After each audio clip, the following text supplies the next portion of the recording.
Hello बच्चों, आज हम लोग क्लास 12 का सॉल्यूशन का 5th लेक्चर करने जा रहे हैं। हेनरी लॉज ऑलरेडी हम लोग कंप्लीट कर चुके हैं। प्रीवियस लेक्चर्स बहुत ही इंपॉर्टेंट है, उसको कवर अप जरूर कर लीजिएगा, वहाँ से भी क्वेश्चंस आएंगे।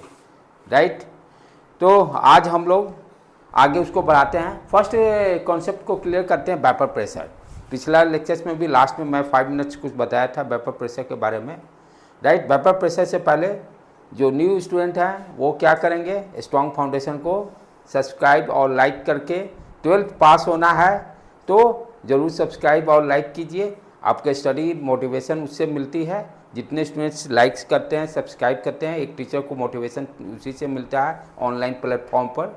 राइट, तो इस तरह से अपना स्टडी भी साथ में बेसिक अपना स्टडी को ध्यान रखिए, लेक्चर्स को ध्यान से सुनिए, दैट इज़ इम्पॉर्टेंट पॉइंट।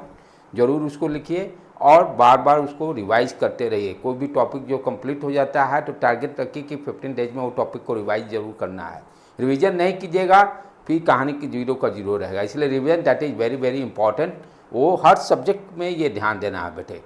तो आज स्टार्ट करते चलो। वेपर प्रेशर, वेपर प्रेशर होता क्या है, यहाँ पर बच्चों को कन्फ्यूजन होती है कि प्रेशर और वेपर प्रेशर में बेसिक डिफरेंस क्या है। एक होता है एटमॉस्फेरिक प्रेशर, राइट, जो कि सी लेवल से 1 एटमॉस्फेयर जो कि डिफाइंड है। कोई भी पॉट में आप कोई भी वाटर ले लो, राइट, तो वाटर बॉयल कब करता है, जब वाटर का टॉप सरफेस का जो प्रेशर है एयर के एटमॉस्फेरिक प्रेशर यानी 1 एटमॉस्फेयर के बराबर होगा तो बॉयल करना स्टार्ट करता है। तो दो चीज़ें हैं, वेपर प्रेशर क्या कर रहे हैं, प्रेशर किसको बोलते हैं, जो भी लिक्विड है, लिक्विड के टॉप सरफेस पे जो प्रेशर रहता है उसको प्रेशर बोलते हैं। और दूसरे तरह से कैसे डिफाइन करते हैं, जैसे मान लीजिए कोई पॉट है, पानी उसमें रख दिए, वाटर रख दिए, उसको हम गैस के बर्नर पर रख दिए। जैसे ही वो बॉयल करने लगा, इट मीन्स उस समय उसका प्रेशर क्या होगा, 1 एटमॉस्फेयर। बॉयल करने का मतलब कि जो आपका एटमॉस्फेयर का प्रेशर होगा उतने प्रेशर के बराबर होगा तभी वो बॉयल करना स्टार्ट करेगा। लेकिन what is next term, vapour pressure क्या है तब। वेपर प्रेशर को डिफाइन करने के लिए हमें क्या ध्यान देना होगा, जिस पॉट में आप वाटर को गर्म करें उस पॉट को ढक दीजिए ऊपर से और उसके बाद उसको बर्नर पर, गैस के बर्नर पर रख दीजिए और गर्म कीजिए। आप क्या देखोगे कि जो थोड़ी देर के बाद वाटर का जो टॉप सरफेस है उसके जो वाटर के मॉलिक्यूल्स हैं, छोटे छोटे जो पार्टिकल्स हैं, वो धीरे धीरे क्या होता है, वेपर में कन्वर्ट होता है। तो जो स्पेस खाली आपको रहेगा उस स्पेस में जो प्रेशर बनेगा यानी जो गैस पार्टिकल्स होंगे उसका जो प्रेशर होता है उसको हम लोग क्या बोलते हैं, वेपर प्रेशर। ध्यान देने की बात इसमें क्या है कि आप देखते हो कि जैसे गैस बर्नर जब बंद कर देते हो और 1-2 मिनट के बाद देखोगे तो जो ढक्कन आप रखे हो उस पर देखते हो वाटर का ड्रॉपलेट दिखाई देता है। It means what you understand कि उस केस में जैसे वेपर बन रहा है, जब वो ऊपर पार्टिकल्स, गैस पार्टिकल जा रहे हैं, सिमिल्टेनियसली क्या हो रहा है, वो कंडेंस भी हो रहा है, यानी गैस से लिक्विड में भी कन्वर्ट हो रहा है, दोनों प्रोसेस हो रहा है। वाटर के सरफेस से जो पार्टिकल हैं, जो सरफेस पे जो पार्टिकल वो वेपर में कन्वर्ट हुए, राइट, और वो जैसे ही ऊपर जो बर्तन हम रखें उससे टकराकर वो क्या कर रहा है, गैस पार्टिकल फिर लिक्विड में भी कन्वर्ट हो रहा है, जिसको कंडेंसेशन बोलते हैं। तो जितने पार्टिकल वेपर में बन रहे हैं उतने पार्टिकल कंडेंस भी हो रहे हैं, उसको हम लोग क्या बोलते हैं, इक्विलिब्रियम में। राइट, तो वेपर प्रेशर कैसे डिफाइन कर रहे हैं ये क्लियर हो गया। Some of the more energetic particle on the surface of the liquid moves fast enough to escape from the attractive forces holding the liquid together। ठीक है, बेसिकली क्या हो रहा है कि वाटर सरफेस पे जो मॉलिक्यूल्स हैं वो अट्रैक्टिव फोर्स से एक दूसरे को, पार्टिकल को अट्रैक्शन के कारण जुड़े रहते हैं, तो हम हीट एनर्जी देते हैं तो वो बॉन्ड उनका ब्रेक करके वो वेपर में कन्वर्ट होता है। As the gaseous particle bounce around the some of them will hit the surface of the liquid again and the tap there। चलो ये कॉन्सेप्ट वही है वेपर प्रेशर का। आगे बढ़े हम लोग। नेक्स्ट जो अभी बता रहा था, इक्विलिब्रियम कब होगा, जब आपका रेट ऑफ इवेपोरेशन और रेट ऑफ कंडेंसेशन दोनों बराबर होंगे तो इक्विलिब्रियम कंडीशन, यानी जितने नंबर ऑफ पार्टिकल्स वेपर में कन्वर्ट हो रहे हैं उतने ही कंडेंस भी हो रहे हैं, तो वो सिचुएशन को क्या करते हैं, इक्विलिब्रियम में है। राइट, तो रेट ऑफ इवेपोरेशन और रेट ऑफ कंडेंसेशन जब दोनों सेम हो जाएगा तो उसको हम बोल रहे हैं क्या, कि आपका इक्विलिब्रियम कंडीशन में है। ठीक है, इसमें ज़्यादा डिटेल्स नहीं जाना, कुछ स्लाइड्स मैं स्किप करूंगा, जो भी इंपॉर्टेंट पॉइंट है उस पर आ जाएंगे। Vapour pressure vapour pressure of the liquid does not depend amount of, आप पॉट में कितना पानी लिए उसे कोई लेना देना नहीं है। पॉट का शेप क्या है, वेपर प्रेशर को उसे कोई लेना देना नहीं है। Surface of the area of the liquid से भी कोई लेना देना नहीं है। वॉल्यूम और शेप ऑफ द कंटेनर, यानी इस तीनों पैरामीटर पर वेपर प्रेशर डिपेंड नहीं करता है। वेपर प्रेशर बेसिकली कितने पार्टिकल्स कन्वर्ट हो रहे हैं, कितने पार्टिकल्स का बॉन्ड सरफेस से टूटकर वो गैस पार्टिकल में कन्वर्ट हो रहा है, उस पर डिपेंड करता है, नहीं कि ये सारे पैरामीटर्स पे डिपेंड करते हैं। राइट, चलो आगे बढ़े बेटे। दूसरा पॉइंट किस किस चीज़ पे डिपेंड कर रहा है, ध्यान से समझने का। इंटरमोलिकुलर अट्रैक्टिव फोर्स, जो पार्टिकल्स जो हैं सरफेस पे जिस फोर्स से अटैच हैं उस फोर्स पर डिपेंड करेगा, जिसको हम लोग क्या बोलते हैं, इंटरमोलिकुलर अट्रैक्टिव फोर्स। जितना ही वो वीक रहेगा उतना ही पार्टिकल जल्दी स्केप करेंगे। Loosely held molecules escape more easily into the vapour phase. जितने ही कम फोर्स से इंटरेक्टेड रहेंगे उतना ही जल्दी हिट देने पर वो गैस में कन्वर्ट होगा। तो फोर्स वीक होना चाहिए यदि हमें वेपर प्रेशर ज़्यादा चाहिए। बॉइलिंग पॉइंट भी कम होना चाहिए कि जब बॉइलिंग पॉइंट कम रहेगा तभी तो जल्दी वो वेपर में कन्वर्ट होगा। तो मोर वेपर प्रेशर होने के लिए what is condition, first condition intermolecular attractive force कम होना चाहिए और बॉइलिंग पॉइंट कम होना चाहिए, तभी वो वेपर प्रेशर ज़्यादा होगा। तो ये पैरामीटर्स, तीनों पैरामीटर पर आपका वेपर प्रेशर डिपेंड करेगा। दूसरा चीज़ टेम्परेचर, अभी ही देखे हम लोग टेम्परेचर, बॉइलिंग टेम्परेचर, ये सब बेसिक चीज़ है, ये सब भी समझना बहुत जरूरी है। What is the boiling point? Boiling point temperature at which the vapour pressure of a liquid is equal to external pressure. External pressure का मतलब एटमॉस्फेरिक प्रेशर। जब कोई भी लिक्विड है, यानी कहने का मतलब पॉट को आप ढके नहीं, ओपन रखे हैं, राइट, और उसको हिट कर रहे हैं। बॉइलिंग पॉइंट किसी भी लिक्विड का कैसे डिफाइन करते हैं, जब उसका हिट करने पर टॉप सरफेस का जो वेपर है प्रेशर 1 एटमॉस्फेयर के बराबर हो जाएगा, उस समय वो बॉयल करना स्टार्ट कर देगा। उस टेम्परेचर को हम क्या बोलेंगे, बॉइलिंग पॉइंट कितना है, राइट। तो at the normal boiling point the vapour pressure of the pure liquid is 1 atmosphere and external pressure क्या लेंगे, 1 एटमॉस्फेयर। ये रिलेटिव ह्यूमिडिटी चलो स्किप करें, अब ज़्यादा इसकी कोई जरूरत नहीं, सिलेबस से हटा हुआ। टेम्परेचर जो अभी बात कर रहे थे, टेम्परेचर पर कैसे डिपेंड कर रहा है, ध्यान से इसको समझिए, that is very very important point. यदि टेम्परेचर बढ़ाते हैं तो क्या होगा, काइनेटिक एनर्जी पार्टिकल का बढ़ेगा। टेम्परेचर बढ़ाने का मतलब what you understand, heat energy दे रहे हैं। गैस बर्नर पर रखे हैं, यदि टेम्परेचर किसी पॉट का बढ़ने का मतलब क्या दे रहे हैं, गैस बर्नर से आप हीट एनर्जी दे रहे हैं। हीट एनर्जी देने से क्या होगा, गैस के पार्टिकल्स तेजी से मूव करना चलेंगे। तो यदि टेम्परेचर बढ़ाते हैं तो kinetic energy of particle increase करेगा। अच्छा, अब ध्यान से देखो, यहाँ पर ये जो 3 डायग्राम दिखाया गया है, इसमें क्या दिखाया जा रहा है, काइनेटिक एनर्जी इंक्रीज कर रहा है। फर्स्ट जो बॉक्स है इसमें देखिए टेम्परेचर कम है, राइट, काइनेटिक एनर्जी किससे लिंक है, टेम्परेचर से। काइनेटिक एनर्जी कम होने का मतलब टेम्परेचर कम है। तो जब टेम्परेचर कम है तो देखिए number of particles, gas particles कम दिखाई दे रहा है। जैसे जैसे हम काइनेटिक एनर्जी बढ़ा रहे हैं, number of gas particles increase करते जा रहे हैं। डायग्राम से में हमें क्लियर दिखाई दे रहा है। तो टेम्परेचर पर कैसे डिपेंड कर रहा है, टेम्परेचर बढ़ाने से वेपर प्रेशर बढ़ रहा है। टेम्परेचर बढ़ाने से काइनेटिक एनर्जी बढ़ा, काइनेटिक एनर्जी बढ़ने से नंबर ऑफ गैस पार्टिकल्स ज़्यादा इंक्रीज करें। जितने ही गैस पार्टिकल्स ये ज़्यादा खाली स्पेस में रहेंगे, वेपर प्रेशर उतना ही ज़्यादा होगा। तो वेपर प्रेशर टेम्परेचर पर डिपेंड कर रहा है, इंक्रीज करने से वेपर प्रेशर बढ़ेगा। उसी तरह से ये ली चैटेले प्रिंसिपल क्या है, basically Le Chatelier principle that is very important, इसको भी ध्यान से समझने का है। यदि जो भी सिस्टम है, सिस्टम में जो चेंजेज होते हैं according to Lee Chatelier principle क्या करता है, उसको अपोज करता है। जैसे इनर्शिया होता है ना, इनर्शिया में क्या होता है, यदि कोई जैसे ये फैन है मोशन कर रहा है, तो ये फैन क्या चाहता है, हमेशा मोशन करना चाहता है, क्योंकि किस स्टेट में, अभी मोशन के स्टेट में है। तो इसको यदि हमको स्टेट चेंज करना होगा, हमें क्या करते हैं कि हमको एक्सटर्नल फोर्स लगाना पड़ेगा, स्विच को ऑफ करना पड़ेगा, एक्सटर्नल फोर्स। तो जो भी सिस्टम जिस स्टेट में उसी स्टेट में रहता है, क्यों, बिकॉज ऑफ इनर्शिया, उसकी आदत बनी है। जब मैं सुबह सो रहा हूँ तो मुझे अच्छा नींद आ रहा है, तो मम्मी को जगाना होता है तो चिल्लाती है कि बेटा उठो, बेटा उठो।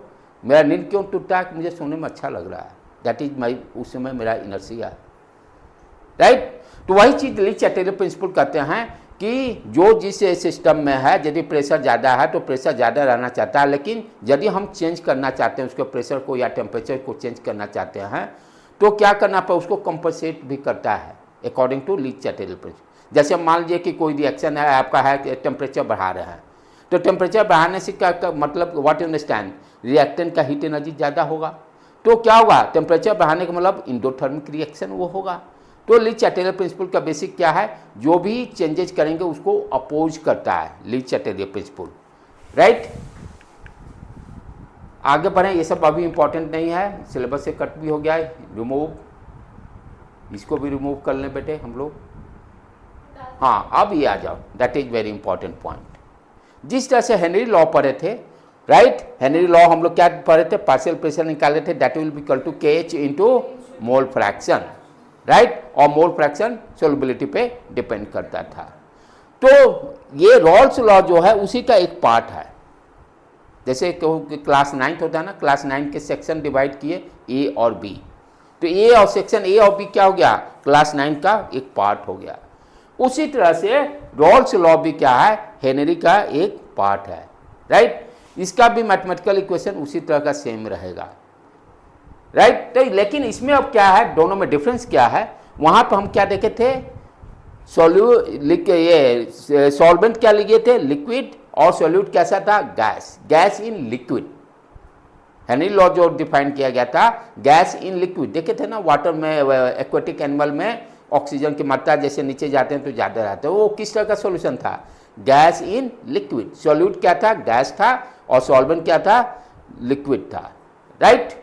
यहाँ पर अब क्या है, सॉल्यूट और सॉल्वेंट दोनों का नेचर कैसा होगा, volatile. What is the volatile, solute और सॉल्वेंट दोनों का नेचर कैसा है, वोलाटाइल।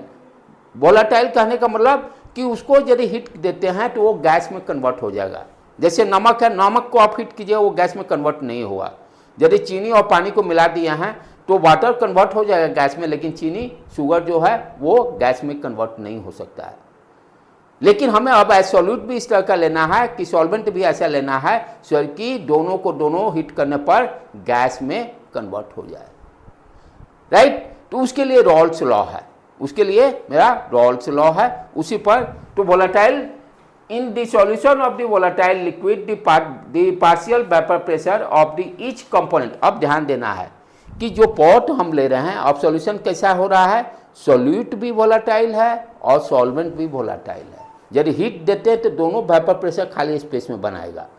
पहले क्या था, सिर्फ सॉल्वेंट का बनता था सॉल्यूशन में, यानी गैस इन लिक्विड में चाहे सॉल्यूट जो था, जैसे साल्ट और पानी वाटर मिला दें तो सिर्फ सॉल्वेंट ही गैस में कन्वर्ट होता था, सॉल्यूट पार्टिकल नहीं कन्वर्ट होते थे।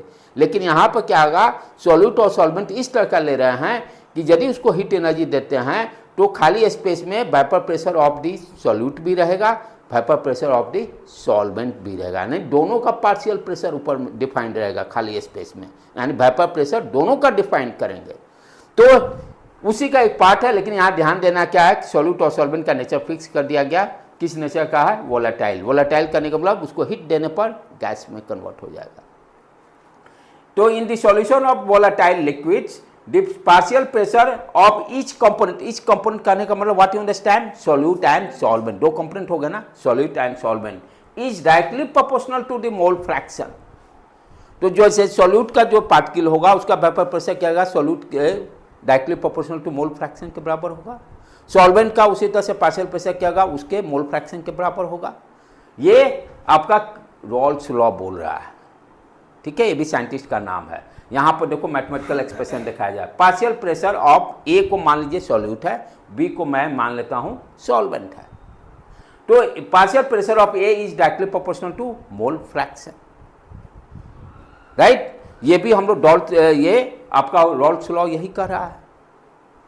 और उसी तरह से तो अब क्या होगा, एक कांस्टेंट को हटाएंगे तो P A equal to mole fraction of solute into P naught A क्या है, दैट इज इंपॉर्टेंट, बच्चे नहीं समझ में आते हैं। पी नॉट ए कहने का मतलब प्योर सॉल्यूट, यानी पॉट में जैसे क्या है, ये मान लीजिए एक पॉट लिए हैं, इसमें सॉल्यूट सॉल्वेंट दोनों डाल दिए, लेकिन डालने से पहले मान लीजिए सॉल्यूट एक अलग पॉट में रखे हैं और उसको ऊपर से ढक दिए, तो सिर्फ सॉल्यूट है उसको हीट करेंगे तो जो वेपर बनेगा जिसको कि प्योर बोलेंगे, उसको हम लोग पी नॉट ए बोल रहे हैं। चाहे सॉल्वेंट प्योर लिए हैं, वाटर, उसमें कुछ मिक्सिंग नहीं किए हैं, तो सॉल्वेंट को हिट करेंगे और ढक देंगे तो उसका जो वेपर प्रेशर है उसको pure vapour pressure of the solvent बोलेंगे। वही यहाँ ये पी नॉट ए है। वहां पर क्या था आपका, हेनरी लॉ में केच लिखे थे, यहाँ केच के जगह पर पी नॉट ए है। हाँ, वहां हेनरी कांस्टेंट था, यहाँ रॉल्स कांस्टेंट इसको बोलेंगे, राइट। तो पी ए क्या हो गया, partial pressure of the component A, clear हो गया। कि ये काई ए क्या हो गया, मोल fraction of the component A in the solution. और पी नॉट ए क्या हो गया, vapour pressure of pure solute या प्योर सॉल्वेंट। प्योर करने का मतलब जब मिक्सिंग करने के पहले उसको वेपर प्रेशर निकाल लेंगे, उसको हम लोग प्योर बोलेंगे। तो केज के बदले यहां पर पी नॉट ए आ गया, राइट। चलो आगे बढ़े बेटे। अब यहां देखिए डायग्राम, बहुत ही यहाँ कॉन्सेप्ट बहुत अच्छा से इसको समझने का है। यहाँ पर क्या लिए, एक पॉट लिए हैं, सॉल्यूट एक ए और बी, ठीक है, जो भी हो मान लेते हैं ए है सॉल्यूट और बी क्या है, सॉल्वेंट है। अब इसके जब यानी ये सॉल्यूशन में काई ए काई बी मोल फ्रैक्शन हो गया, अंडरस्टूड। अब यहाँ ऊपर जो दिखाई दे रहा है खाली स्पेस में ए और बी, ए क्या जो पार्टिकल होगा उसका वेपर प्रेशर पी ए से डिनोट करेंगे। और कौन सा ये वेपर प्रेशर निकाल रहे हैं, यहाँ खाली स्पेस वाला, ध्यान देने की बात है। खाली स्पेस में जो वेपर प्रेशर है वो है P A and P B. लेकिन सावधानी क्या बरतना है इसमें, ये जो मोल फ्रैक्शन ले रहे हैं, अब यहाँ भी तो पार्टिकल्स है, जो खाली स्पेस में उसका भी तो मोल फ्रैक्शन हो सकता है, राइट। लेकिन फॉर्मूला में ये जो मोल फ्रैक्शन ले रहे हैं कौन सा, जो सॉल्यूशन में है वो ले रहे हैं, ये वैकेंट स्पेस वाला पार्टिकल का नहीं ले रहे हैं, यही सावधानी बरतना है। P A equal to chi A P naught A क्या है, पी नॉट ए काई ए कौन सा है मोल फ्रैक्शन, जो सॉल्यूशन का है। काई बी कौन सा मोल फ्रैक्शन है, सॉल्यूशन का है। इस पार्टिकल का वो मोल फ्रैक्शन नहीं है, उसका भी हमको निकालना रहता है, उसके लिए अलग कॉन्सेप्ट देंगे। Vapour pressure mole fraction of the vapour particles का भी निकालना रहता है। लेकिन यहाँ पर ये जो है काई ए काई बी जो है मोल फ्रैक्शन जो है, जो सॉल्यूशन में है पार्टिकल्स उसकी बात हो रही है, वेपर में जो पार्टिकल उसकी बात नहीं कर रहे हैं। और पी ए पी बी कौन सा हो गया, partial pressure in vacant space particle A का, और पी बी क्या हो गया, वैकेंट स्पेस में पार्शियल प्रेशर बी का। ए और बी, ए को सॉल्यूट मान लीजिए, बी को सॉल्वेंट मान लीजिए। अब टोटल प्रेशर निकालना होगा इस वैकेंट स्पेस में, तो हम क्या करेंगे, दोनों को सम कर देंगे। P T equal to P A plus P B. Now P T equal to जो फॉर्मूला लिखे हैं यहाँ पर रख दिए, दोनों को सम कर दिए। ध्यान देने की बात है, काई ए प्लस काई बी क्या होगा, 1 होगा। हम जानते हैं कि यदि सॉल्यूट और सॉल्वेंट का मोल फ्रैक्शन दोनों अलग निकाल कर सम करेंगे तो क्या होता है, 1 होता है, राइट। वो आगे देखेंगे। तो solution which obey the Raoult's law over the entire range of concentration are called ideal solution. अब आपको आगे भी पढ़ना है कि आइडियल सॉल्यूशन किसको बोलते हैं। आगे हम लोग एनसीईआरटी में उससे भी क्वेश्चन 100% आता है, श्योर, बोर्ड एग्जाम में, कॉम्पिटिटिव एग्जाम में भी 100% आता है। तो कभी भी ये कॉन्सेप्ट यहाँ क्लियर क्या हो रहा है, आइडियल सॉल्यूशन किसको बोलते हैं, जो रॉल्स लॉ को फॉलो करेगा, यानी ये फॉर्मूला को जो फॉलो करेगा, राइट बेटे। तो आइडियल सॉल्यूशन ये क्लियर ये रहना चाहिए। आगे ध्यान रखिएगा कि यदि आपसे कोई पूछता है ऑब्जेक्टिव क्वेश्चन में कि आइडियल सॉल्यूशन किसको बोलेंगे, जो रॉल्स लॉ को फॉलो करेगा उसको आइडियल सॉल्यूशन बोलेंगे। चलो आगे बढ़े हम लोग। अब ये 99.99% को ग्राफ समझ में नहीं आता है, बहुत टफ है, बहुत टफ है। अब इसको ट्राई टू अंडरस्टैंड फर्स्ट क्या है। चलो ध्यान से समझो बेटे। टोटल प्रेशर हम लोग निकाल लिए, यहाँ मैथमेटिक्स से पूरी तरह से टोटल प्रेशर निकाल लिए, chi A P naught A plus chi B P naught B, right. Chi A plus chi B क्या हो गया, equal to 1। Chi A plus chi B equal to 1, ठीक है। आगे चलो, यहाँ पर अब क्या करेंगे, काई ए के जगह पर ये सारे काई बी को पलट दो, 1 काई बी बराबर हम लिख सकते हैं 1 माइनस काई ए। यहाँ पर काई ए के टर्म में रिप्रेजेंट कर दें इसी इक्वेशन को, इस इक्वेशन को, ये इक्वेशन को। तो यहाँ पर हम लोग total pressure equal to chi A P naught A plus chi B P naught B. अब क्या यहाँ पे हम कर रहे हैं, यहाँ पे आप ध्यान से देखो बेटे, काई ए के टर्म में रिप्रेजेंट करें, यानी काई बी को यहाँ से हम निकाल रहे हैं। काई बी को काई बी बराबर क्या हो जाएगा इस फॉर्मूला को यूज करके, 1 माइनस काई ए। अब इस चीज को यहाँ पर ये वैल्यू को रिप्लेस कर देंगे। अब इसको सॉल्व करने पर आपका इस फॉर्म में आ जाएगा, P naught A minus P naught B काई A plus P naught B. अब ध्यान से देखो ये क्या है आपका, जो मैथमेटिक्स में स्ट्रेट लाइन का इक्वेशन पढ़े हो, y equal to M X plus C. Slope क्या हो गया यहाँ पर, P naught A minus P naught B. और ऊपर भी यहाँ भी ध्यान से देखोगे, ये भी क्या है, y equal to M X का ही इक्वेशन, स्ट्रेट लाइन का इक्वेशन है, जो कि ऑरिजिन से क्रॉस होता है। यहाँ पर इंटरसेप्ट सी 0 है। जब इंडिविजुअल ड्रॉ करें, ये देखो ये जो लाइन दिया हुआ है, ये इस लाइन, ये क्या है, अलग अलग ड्रॉ किया है, पी ए बराबर काई ए पी नॉट ए, ये जो स्ट्रेट लाइन तुम देख रहे हो, राइट। ये जो स्ट्रेट लाइन देख रहे हो, ये हो गया पी बी बराबर काई ए पी नॉट ए, ठीक है। उस पर अभी जा नहीं रहा है, लेकिन ये दोनों लाइन आपको क्लियर होना चाहिए कहाँ से आ गए। अब आ जाए, असली हमको फोकस करना इस पर, जो इस इक्वेशन से आ रहा है, ध्यान से इसको समझने का है। यहाँ पर क्या दे रहा है कि ये जो एक्स एक्सिस, इसको समझिए, एक्स एक्सिस, यहाँ पर क्या है, प्रेशर है। इस एक्स एक्सिस पे हम मोल फ्रैक्शन को रिप्रेजेंट कर रहे हैं। पहला, अब बच्चों को कंफ्यूजन क्या होते हैं, यहाँ पर दोनों रिप्रेजेंट कर रहा है।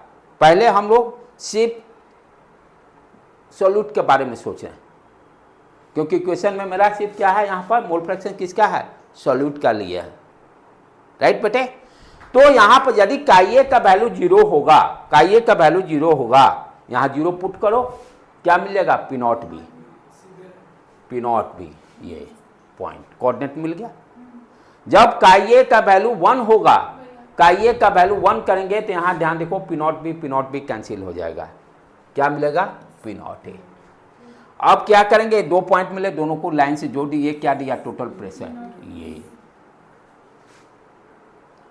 अब इस तरह से, तो यहाँ पर काई ए इक्वल टू 0, काई ए बी इक्वल टू 1। इसी चीज को फिर एनसीईआरटी में और क्या क्या शो किया है, यहाँ पर काई बी लिख देता है, काई बी इक्वल टू 0 और काई बी इक्वल टू 1।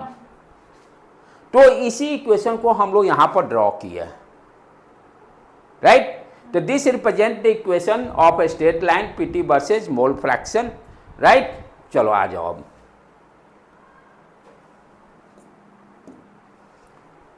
तो ये क्लियर हो गया कैसे लाइन को ड्रॉ कर रहे हैं। एनसीईआरटी में इसको ध्यान से जाके दोबारा बुक को भी एक बार रीड कीजिएगा।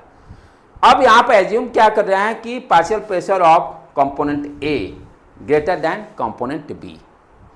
यदि ये ज़्यादा होगा तो ये मोल आपका स्लोप क्या होगा, पॉजिटिव रहेगा, इसीलिए कंसिडर कर रहे हैं। स्लोप यहाँ पर देख रहे हैं इंक्रीजिंग ऑर्डर में दे रहे हैं, स्लोप पॉजिटिव है, स्लोप पॉजिटिव है, राइट। तो जब कंडीशन कब होगा, जब partial pressure of the component A greater than partial pressure of component B.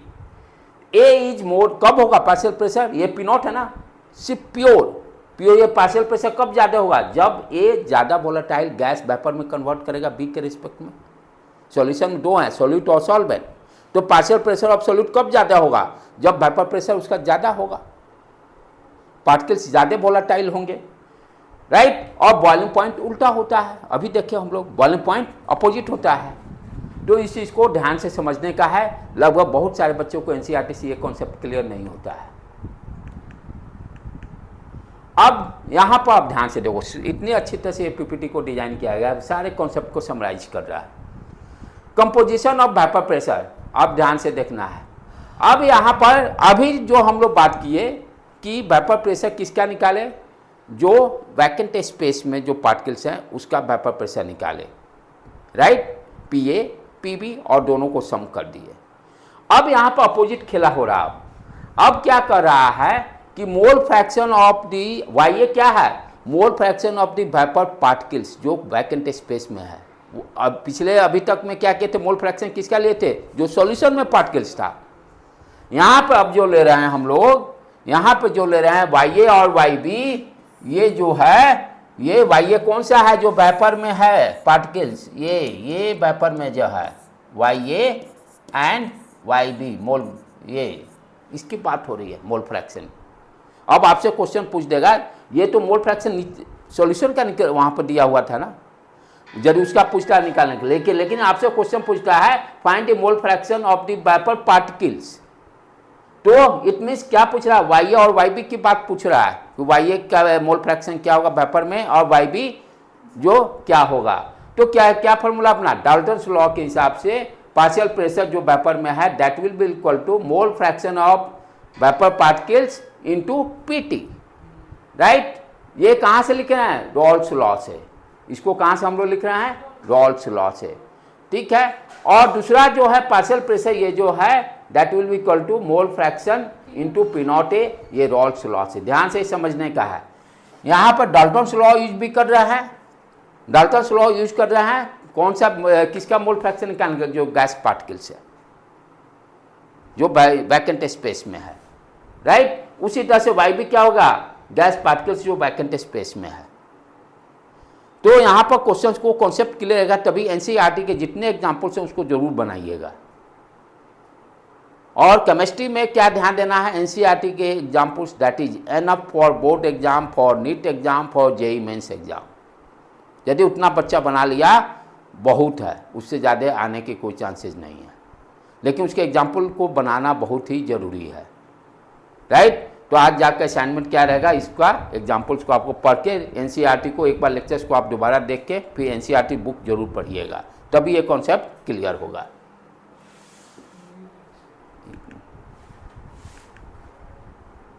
ठीक है बेटे, तो आगे ये एक्सप्रेशन को नेक्स्ट लेक्चर में हम लोग कल, अब लगभग 99% इसका सिलेबस कंप्लीट हो गया है यहाँ पर रॉल्स लॉ का। Thank you to all of you बेटे।